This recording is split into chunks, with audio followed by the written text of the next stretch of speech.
transition over to Marcus Woodson content. This happened earlier. Not maybe of a shocker. I would say kind of was hearing some buzz about it that Marcus Woodson might be moving on from the program, and it might have been a mutual thing from inside Florida State's side. But Marcus Woodson has been hired at Arkansas to be a co-defensive coordinator, also defensive backs coach. It's a thing where I think Florida State can get stronger. I don't think it's much of a major loss, in my opinion. It goes being a college coach, you've got to both do on-field coaching, take a hold of that, but also it almost means more on the recruiting side nowadays. And, Marcus Woodson, it just wasn't making it to the caliber of what Florida State wanted it to be. So this is why I think this was mutual for both sides.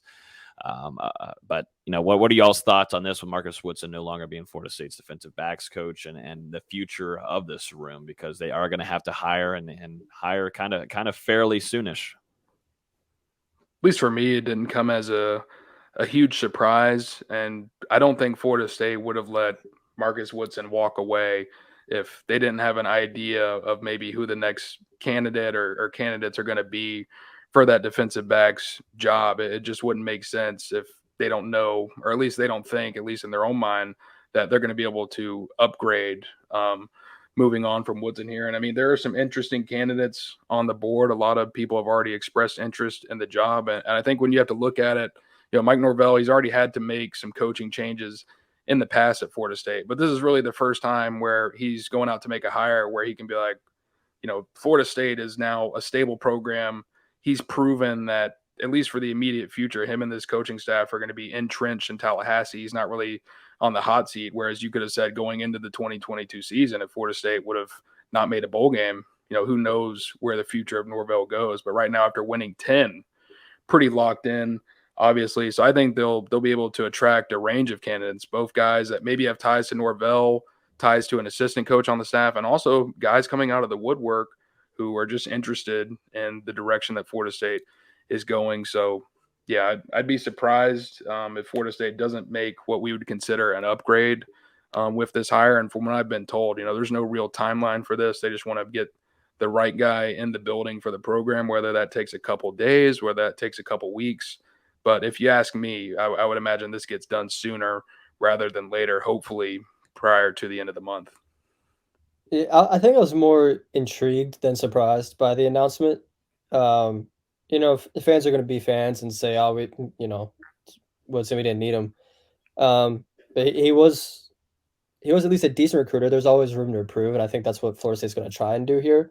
Is not only get a guy that can improve the physical developments on the guys already on the roster, but also get a guy that's got deep recruiting ties, which a guy like Torian Gray, who's being heavily considered for the job, he has those ties. He's been involved in these recruitments and has ties in areas that Florida State wants to recruit in.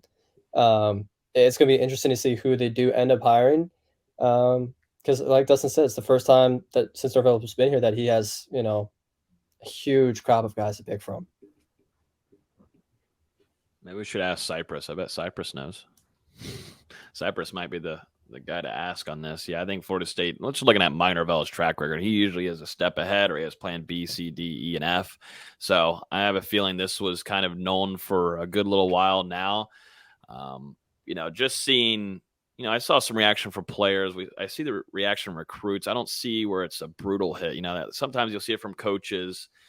And man, it takes a hit on some of these players and recruits on their side, but it didn't seem to be the case. I think on the recruiting side, it didn't seem so heavy that, oh my God, no way this is happening. I wish I would have known ahead. I think this was something that might have been kind of told ahead of time, and then also just maybe didn't impact some of these players as much. Let's just put it that way. So I just thought that was a pretty interesting reaction from the current players and also recruits coming in that are coming in that secondary. I think it was mixed. I think some guys were aware of the way that things were going, and there were some guys who found out the day of from a member of FSU staff. So it was just, a little different for each guy, the reactions, obviously for the guys who didn't learn about it until a couple hours before Woodson left, that's got to be tough for them, especially the high school guys who just signed their letters of intent, 2 weeks ago today or so, and then to have their future position coach move on. But regardless, Florida State's coaching staff does such a good job where they don't isolate these transfer recruits or high school recruits with one coach on the staff. They're building relationships with, if they're a defensive back, not just Woodson, but with Coach Fuller, with Norvell, with other guys on the staff. So, I don't think that they're feeling just left out in the dark with Woodson moving on, because they've built these other relationships since they committed and while they were being recruited by Florida State. Mm-hmm. Yeah, it felt very Chris Marvish, Coach Marv's kind of situation there. You know what I'm saying? And if you noticed, Woodson got a promotion from all of this. He's named the co-defensive coordinator at Arkansas. So once again, Florida State maybe mutually parts ways with a coach, and Mike Norvell in the process gets them a better job. Exactly. Well, and that quote unquote better job. Let's not quote. Whoa, Dustin. Whoa. Let's say better title. Better title. Get them comments. So I wouldn't want to live in Fayetteville, Arkansas. I don't care what the title is. No. Even if they paid you $500K a year. I mean, that changed quickly. You all tonight. It depends what his contract was originally. Yeah, that changed just a little bit there out of VZ's voice. Just a tad bit. Maybe just mention a couple names, potential replacements for Woodson here moving forward. Just a couple. I put out an article with a vast amount of names for potential candidates. Narrowed it down to a couple so far that just make sense from my mind. TJ Rushing from Texas A&M, obviously Florida State's first defensive backs coach under Mike Norvell, shortly after hired away by Jimbo Fisher to Texas A&M. Not really going positive right now in College Station, maybe a reunion. Then you've also got Mike Trier, who we were talking about in the production meeting with the New York Giants right now. Florida State hired him as a member of Mike Norvell's first staff. He was coming in as an off-field assistant, had worked with Adam Fuller at Marshall as an on-field coach when Fuller was the defensive coordinator. Norvell brought in Fuller. Fuller was able to bring in Trier, who decided to go from an on-field job to an off-field job. So I think that shows probably his respect to Coach Fuller and Coach Norvell a ton there. And shortly after, he was hired by, I think, Colorado or Colorado State. And then the New York Giants swooped in and got him. So, man, Mike Norvell's first offseason of hiring coaches, they were just getting swooped in on. But anyway, Trier now gained some experience with the New York Giants. That could be one to potentially come back. Austin mentioned Torian Gray, who has a ton of experience across college and the NFL, some really deep recruiting ties. One that's interesting to me, doesn't really have any ties to Florida State, Rod Chance, previously at Colorado. He was a member of Carl Dorrell's staff before he got fired by the Buffaloes. A native of Fort Lauderdale, played at St. Thomas Aquinas, so he has some ties to South Florida and has coached 8 seasons in 3 different conferences with Power 5 programs. And then the last one that I have on here, Darcel McBath from Mississippi State. Obviously, that program in a little bit of a flux right now with Mike Leach passing. McBath actually played under Leach at Texas Tech and then began his coaching career after a couple years, rejoined Leach, and has been with him ever since. So he's been gaining experience in the SEC at Mississippi State, a young up-and-comer. Maybe be interesting to see what he does now, now that Leach is no longer around, unfortunately. Mm-hmm. Man, another name that sadly would be talked about quite a bit more, but won't be because of his new profession in the pros is Terrell Buckley, who's got to see him down there in Orlando. He's going to be coaching the Orlando Guardians. We've had him on the podcast too. A guy that is very pro Florida State.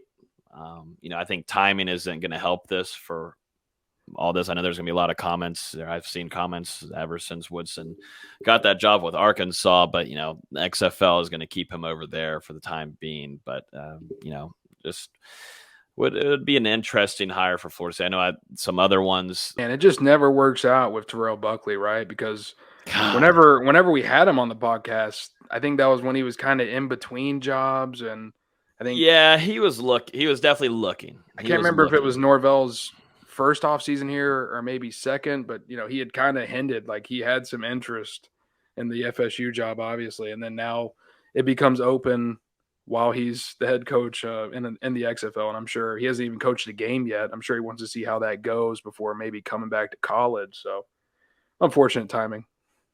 Yep, tough timing for Buckley, but eventually one day it'll most likely happen. I wouldn't be shocked.